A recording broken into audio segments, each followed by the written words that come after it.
Dalam hadis yang lain,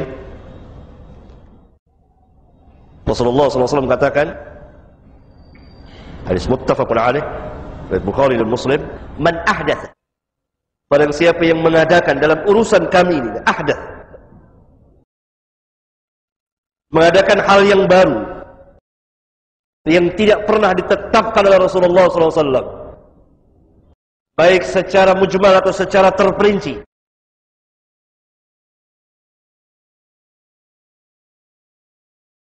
atau ada secara mujmal tetapi tidak ada secara terperinci.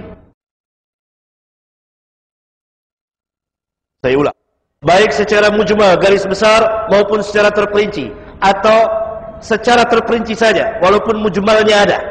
Saya berikan dua buah contoh. Yang pertama, tidak ada secara mujmal garis besar dan tidak ada secara terperinci. Contohnya banyak sekali. Di antaranya Maulid Nabi sallallahu alaihi wasallam, peringatan Isra dan Mi'raj Nabi sallallahu alaihi wasallam, peringatan nuzul Quran. Tidak ada keterangan baik secara garis besar maupun secara terperinci, kecuali berbaik sangka, kecuali berihtisan, menganggap baik perbuatan ini karena dalam rangka mengagungkan, memuliakan, meninggikan, memuji, membesarkan Nabi yang mulia sallallahu alaihi wasallam.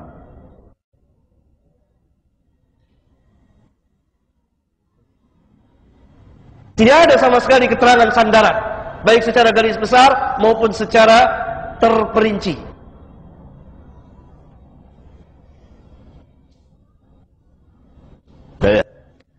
Ini kaidah yang besar. Saya hanya menyampaikan.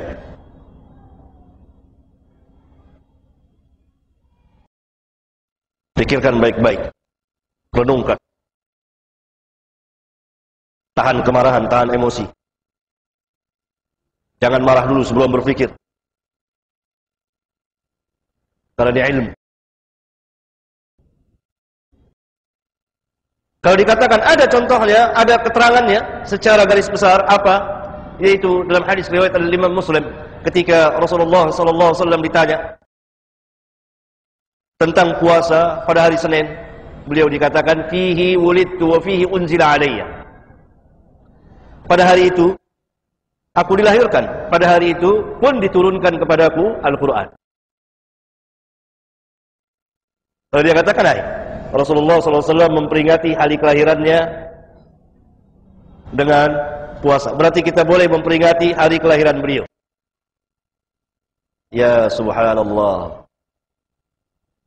Al-Muhajirin wal Ansar yang Allah Azza wa Jalla katakan, was-sabiquna al-awwalun minal muhajirin wal ansar walladzina tabauhum bi ihsan radhiyallahu anhum wa radu an. Yang Allah katakan dia telah redha, Allah telah redha kepada al-muhajirin wal ansar, para sahabat semuanya, tidak pernah menafsirkan dengan tafsiran yang paling aneh di alam semesta ini.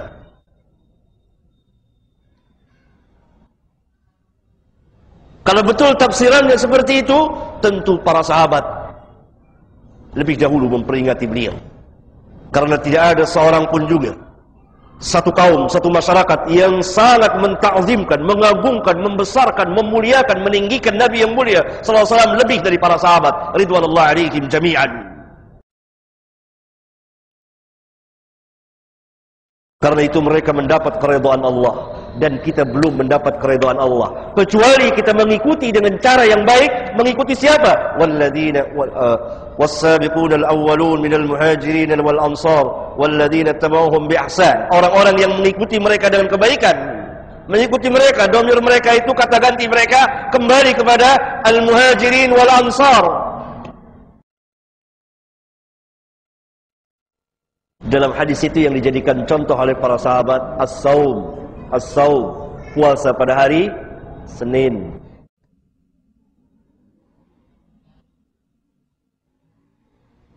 Ya? Tapi tidak ada secara garis besar, secara terperinci. Dan memang tidak pernah dikenal oleh kaum muslimin selama 4 abad, selama 3 abad.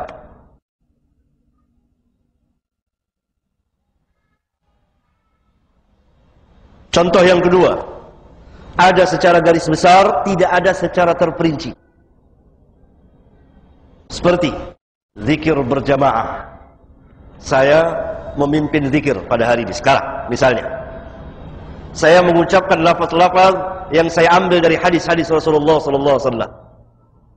Zikir dengan subhanallah walhamdulillah wala ilaha illallah wallahu akbar. Ada tidak dalilnya? Ada. Ini yang dikatakan mempunyai dalil secara garis besar. Tetapi secara terperinci tidak ada. Lalu saya pimpin zikir. Mari saudara-saudara sekalian, kita berzikir bersama-sama dengan lafaz yang sahih yang datang dari Rasulullah SAW. Saya hanya memiliki dalil secara garis besar yang terperinci, yaitu cara saya berzikir dan cara kita berzikir bersama-sama. Itu yang dikatakan dalil secara terperinci. Mana sering terjadi syubhat di kepala kaum muslimin. Sini punya dalil, ini punya dalil. Yang satu mengatakan bid'ah, yang satu mengatakan sunnah. Mana yang benar? Akhirnya karena kita tidak terbiasa dididik secara ilmiah, jadi bingung. Ah udahlah, dua-duanya benar deh. Kasihan. Maka itu dalil harus dudukkan pada tempatnya masing-masing. Ini yang ulama katakan dahulu bid'ah idhofiyah. Kalau terkait dengan satu sisi ada keterangannya. Lafaz-lafaz zikirnya, keutamaan tentang berzikir, ganjaran bagi mereka yang berzikir, penuh ayat Al-Quran dan hadis-hadis Rasulullah SAW. Tapi dari sisi lain caranya, kaifiyahnya, sifatnya, bilangannya, jumlahnya tidak ada keterangan. Yang satu pertama secara jumlah, yang terperincinya tidak ada.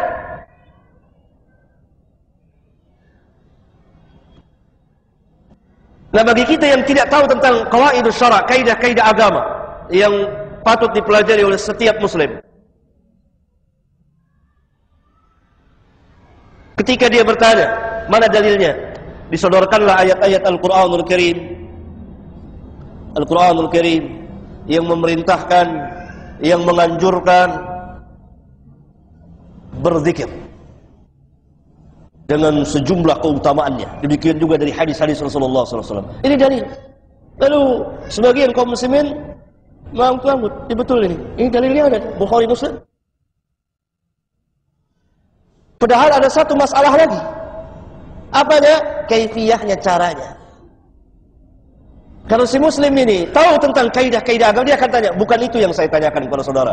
Yang saya kalau tentang keutamaan berzikir, perintah untuk berzikir, ganjaran bagi orang-orang yang berzikir, kita tahu semuanya. Ayat Al-Quran dan hadis banyak. Yang kita tanyakan bukan itunya. Yang saya tanyakan sifat dan cara saudara dalam berzikir. Ada yang bisa jawab? Itunya. Secara terperinci. Secara terperinci Nabi mengumpulkan sahabat di masjid, mari berzikir beramai-ramai.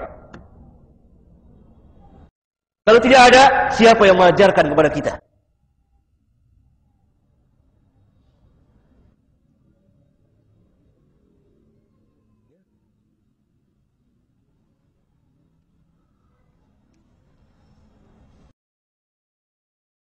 Nah, itulah apa yang dikatakan sebagai bid'ah.